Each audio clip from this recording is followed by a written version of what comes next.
As this episode covers both the Rotherham game and also previewing the Stoke game, we want to give you the opportunity to listen to only the preview of the Stoke game because we understand that some people will only be interested in listening to that. If that is the situation, then please skip to 13 minutes, and that's when we start the preview of the Stoke game. As always, we hope you enjoy, and I'll let myself take it away as we get into the review of Rotherham. Hi guys, and welcome back to another episode of the Terriers Talk podcast. And today we're doing a joint episode. We're recording this on Tuesday, so quite a quick turnaround. Reviewing the Rotherham game on Saturday, and then speaking about tomorrow's game against Stoke City. So starting against Rotherham, both were quite optimistic about that score, about that game. I believe I may have got the score prediction correct. I think I said 2-0, but I I don't want think to I hold. said 2-1. You might have said 2-0, yeah. I think so, which is delightful. 3 points. Very, very happy. Yeah, it's brilliant. 3 points, two in a row. First home win of the season, clean sheet, attackers scoring, chances being created. Happy days. Really, really Defending strong. Tom. defensively as well, we were really, really good. The only really big chance I can think of from a Rotherham perspective was obviously the corner that Nichols saved quite well. Yeah. Apart from that, I can't really actually think of many chances where I looked at them and I thought we're in a massive danger of conceding, which there's been chances in past games where I've thought we looked shaky at the back, but we looked really, really solid. I'm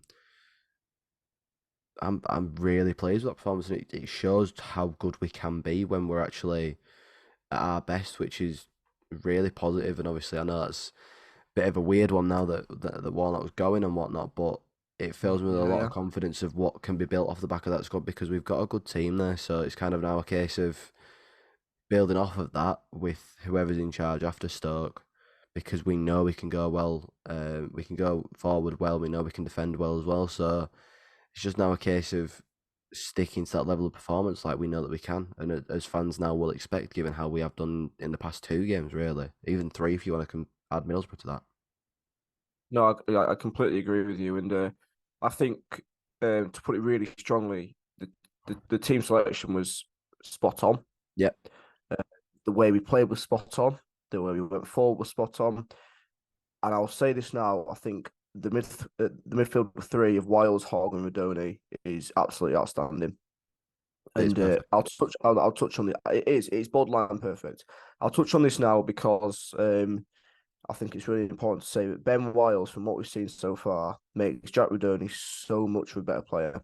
Yeah, Because what you need with Jack Rodoni is someone who can allow him to go forward because he's a very progressive player. Wiles is the closest thing we've had to O'Brien since O'Brien's left because he will go forward and he'll go back, and he's got an unbelievable engine on him. And it was really unfortunate not to score against his former club, his boyhood club, and I'm sure that would have been quite a strange feeling for him. But it wasn't to be. I thought Hoggy was outstanding. Before I think he was taken off precautionary. I think some sinus issue, something like that, yeah. and then Redoni, yeah, really really strong, and the two wing backs as well, Sorba and Karama. I mean, stunning, brilliant. Really really happy with that. Both to be on the score sheet, and defensively, like you said, really really solid. And I think one person that can come away with that with his head held really high is Michael Hellick. Yeah, hell, it was. I think we're at a point now where you know what you're going to get from most players in that team. There's obviously a few where they're going to be a bit inconsistent, but I think with Helic, you know exactly what you're going to get 9 games out of 10, if not even Mm. 10 games out of 10. He is incredible. He's an absolute rock at the back, and once you put him in a system where he's comfortable with 2 people alongside him, which he works well with, and they're comfortable playing alongside him, you know exactly what you get from Michael Helic, and that, like I've just said, is a consistent defender that will put his body on the line, reads the game exceptionally well. He isn't afraid to be a bit aggressive when pushing up. There's so Yeah. many attributes that Barnsley fans told us about last season, well, the season before last, and things that we've seen from last season that we might not have seen in the opening few games. But he's really come into his own in the past 2 games, really, and he's looked really, really strong. And that's something that, if Town are to have a good season, the base of that will be Michael Hellicock having a good season, and you would expect that from him because he is one of the better defenders in the Championship, and I can put my neck on the line and Completely say that. And agree. I don't think I'm I'm being outlandish saying that. He is incredible at what he does. He's confident, he's calm, he's collected, he's a rock at the back, and he's a very reliable player, which in this side we really need. And Michael Hellick is a really good example of that. So it just adds to his catalogue of good games under Warnock and at Huddersfield, where you come away from it and go, this player was good, this player was good, and you don't really mention Hellick because it's a commodity that he plays like that, and he just Consistent, yeah. yeah He's very consistent. I mean, if we look at the stats, he won 13 duels, and that is more than any other player in the championship this weekend. And poor Jordan Hugill didn't have a sniff. He was getting absolutely bullied by Michael Hellick, and long may that continue because, like you said, he's very, very imposing. He's powerful. He's strong, but also he knows how to harness that strength. With some defenders, you'll have that are really strong, but they can't kind of harness that. Like Eric Bailly, perfect example. yeah. He's got strength, but he didn't know what to do with it. With Michael Hellick, he does, and he's a really calm, collected figure. I think it's absolutely essential for the well-being of the team going forward. Being successful to have him there spearheading that defense and kind of keeping it really nice and calm, which I'm really happy with because I think he will be a brilliant player for us this season.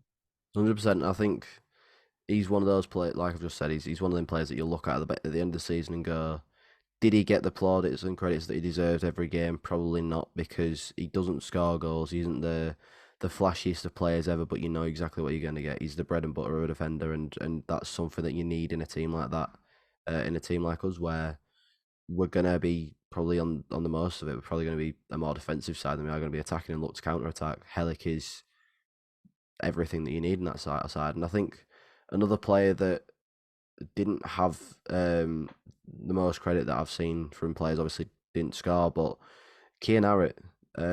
And there was a lot of questions kind of before the game. Should he start? Will he start? Will Ward be dropped? And for the sake of Harrett, I think he's quite lucky that Wardy's got an injury. It's not a Yeah, serious injury, thank God. But that couldn't have come at a better time. If there was a game to start him, we both said it would be Rotherham at home. It would be a game where he's got a home audience behind him. Um, and it's a chance for him to make a full home debut. That is massive for him. First home start, even. Sorry, the fact that he's been able to do that and he's played well now gives Warnock or whoever comes in a question of, right, do I start Harrett over Ward? Do I even consider Hudlin over Ward in the preference as well? Because Hudlin came on and was quite solid too. So it really does open that question now for Warnock for the next game. Does he give Wardy one last game under himself? With everybody saying Wardy's his son, or does he kind of look to the future and go, right, whoever the new gaffer is, here's what you're getting out of Keane Harrett before you even got a chance to have him under your belt? yeah. And that's something that I'm really looking forward to seeing how he decides to do that on Wednesday night. No, same. And I mean, just touch on Harrett again. Um, I wouldn't say he did much in terms of being on the ball and you know creating many chances, but what he did do was put himself about like we know he would. And when he did get on the ball, even if it was a flick on, which it was, he links really well for our second goal. So it doesn't matter how many touches of the ball you have. If you have one and it turns out to be the pass before an assist, which it was, then he's done well and he's done his job. And he'll only grow into himself and he'll only grow into his confidence the more football he plays and the more games he has to start, because he would have sat down on Friday night and thought, right, I've made it now. I know I can do it. So, and he's already scored goals in the championship. So Yeah. he will go from strength to strength, and hopefully, whoever it is will nurture him. I mean, if it is Rooney managing us, who better to learn from? You know, that'd be unbelievable for a young lad like Keane Harrett to have one of the best players in Premier League history coaching him. But that is hypothetical. I mean, on the subject of goals and chances, Town have 14 shots. Yeah. I mean, real, you know, it was pressure and pressure and more pressure. We went forward really, really well. And on another day, as we like to say, it could have been 4 or 5. But I think if Berg's got his shooting boots on, he could have scored a hat trick. Um, what did you make of him? Because he was very hit and miss, very Van La Parra-esque, but I think he'll grow into his kind of confidence. No, 100%. I think he's that player that, like you say, there's elements of Van der Parra where he's a tricky player and this, that, the other, but he might not be the best goal scorer. He might his final third work might not be there yet, but we've said that about Karoma in the past. We've said that about Sauber in the past, and both got goals and an assist on Saturday. Bergzog's a player that opposition defenders are going to look at and going to go, we're in for a difficult game here, because he is one of those players that gets you off your seat, gets you excited, and there is very clearly a talented player there. It's just now a case of, Oh, can completely. he get his second goal? Can he get his first goal at home?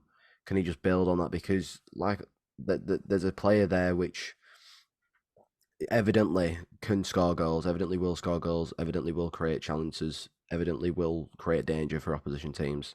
That's without a doubt, and he will drive you up the pitch.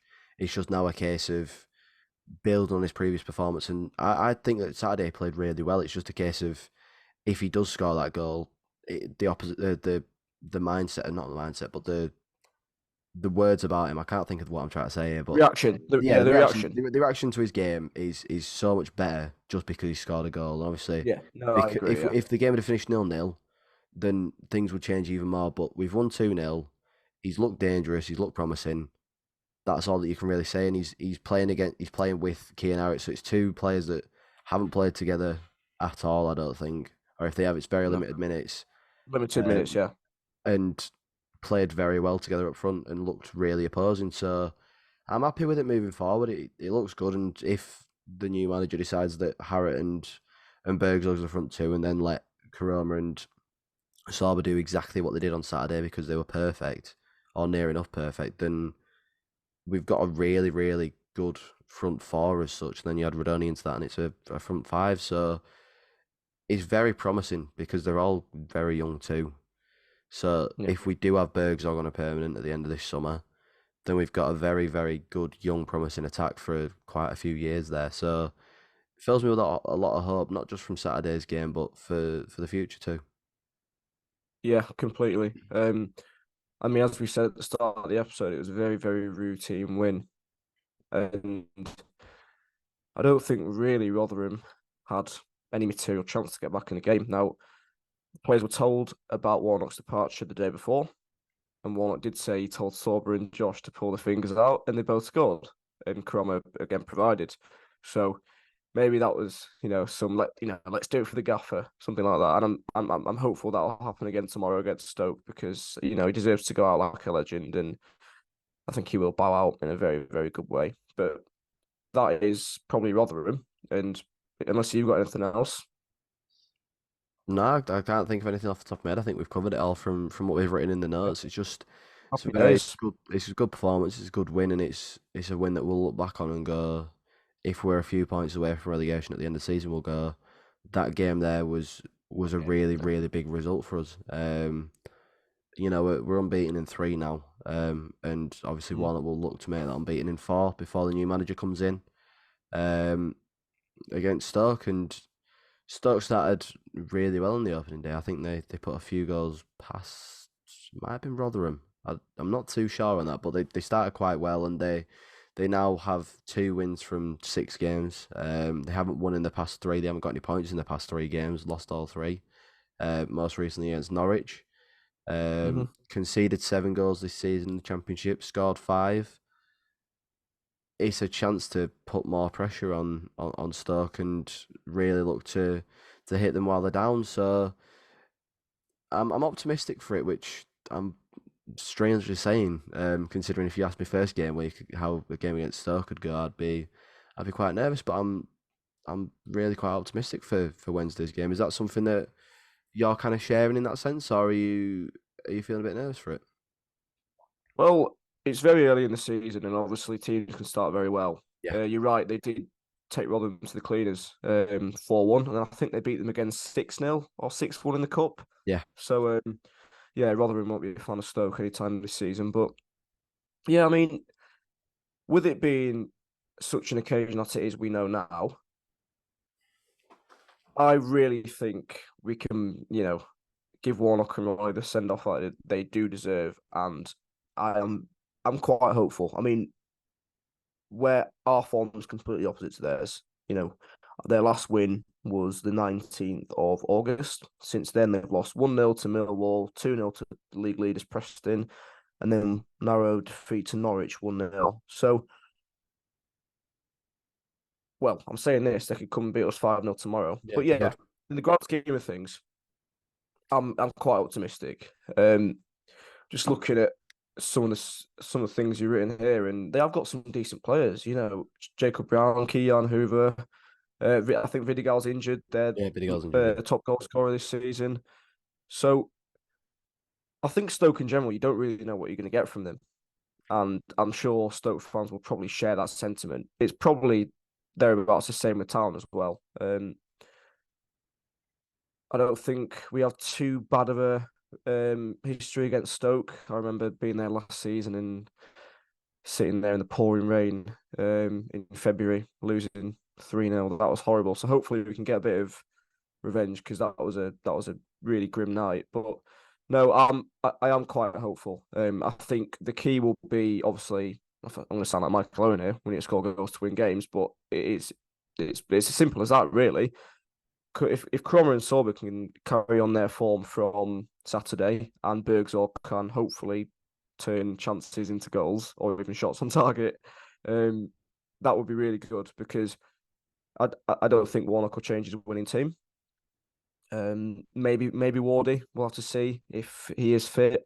But again, I think Harrop again deserves to start. So yeah, I think lineup wise we won't change. Is that something you kind of agree with? Yeah, I think we've got to be consistent with it. I don't expect him to be experimental in what could be his final game in management, full stop, because Warnock, he said that he won't retire, but who knows, you might come to February, it might even come to November and he decides he wants another job. Who knows with Warnock, but the big thing is I don't see him being experimental. He'll want to go off on a high, he'll want to his legacy's already there, but he'll want to extend that legacy with another 3 points, and he'll want to be remembered as his last game as Huddersfield manager with 3 points in the bag. However, on the flip side of that, you've got Stoke who will look to be the villains in this situation.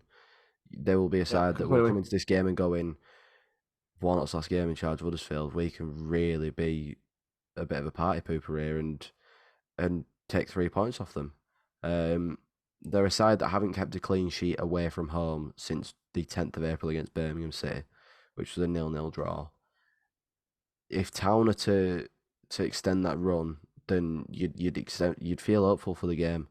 Um, they're a side that for whatever reason can't not keep a clean sheet away Yeah, from home. So you've got to be looking at that and go, we have another chance here to boost how we're doing and get a few points on the board here. Before this weekend, I'd have taken 4 from these 2 games. After how we played on Saturday, I don't think it'd be out. I don't think it'd be um, out of the blue to say that we can get 6 from those 2 games because they're a yeah, side with injuries. They haven't got Vidigal. They haven't got Ender Stevens. They haven't got Ryan Mamay. I don't know how you say it. Hoover is even in doubt of whether he'll be playing.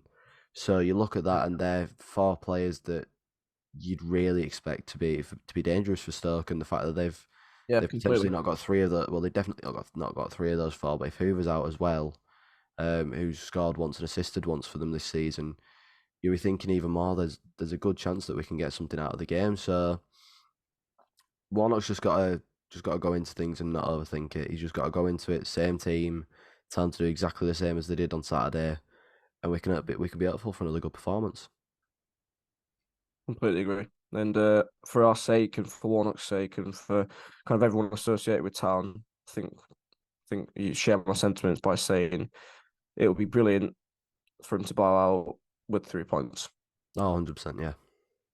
I think doing that just it's the perfect end to it, isn't it? It'd be poetic. I think we all said last season if he could bow out with keeping us up, bows out, and that's him done in football, it'd be perfect. But 3 points in Huddersfield against Stoke City on what probably will be a cold and wet Wednesday night. It screams a bow out for Neil Warnock, doesn't it? It was never going to be picturesque. It was never going to be sunny Mayweather No, keeping no. point. It was going to be a game against Stoke City. So here's to hoping that he ends his Huddersfield career for now at least. Who knows? If we'll get him back in the future. With 3 points. And I'm going to ask you your score prediction. I've caught you off guard Oh, there, and I can brilliant. tell. But Oh, brilliant. you've got to ask. You've got to ask. 3-0. 3-0 Tom. All right. Okay then. 3-0 Um, Tom. that's bold. I Mm, think it's old. routine 1-0. Scrappy Okay. game, but I think it's 1-0. Um, I think that pretty much ends it as it is. If you've not got anything to add, No, I just see your face. You're shocked by my prediction, but we'll probably lose 5-0 now. 3-0. I'd so that's a prediction and a half. But yeah, I think that wraps it up for this episode. If you have enjoyed, please like, comment, subscribe as always, share as well. Leave your score predictions below and anything that you took from Rotherham's game that you'd like to see as well in the game against Stoke. And as always, we shall see you next time, and hopefully we are talking to you about 3 points and looking forward to Coventry City under a new gaffer. Thank you for listening as always, and we shall see you next time.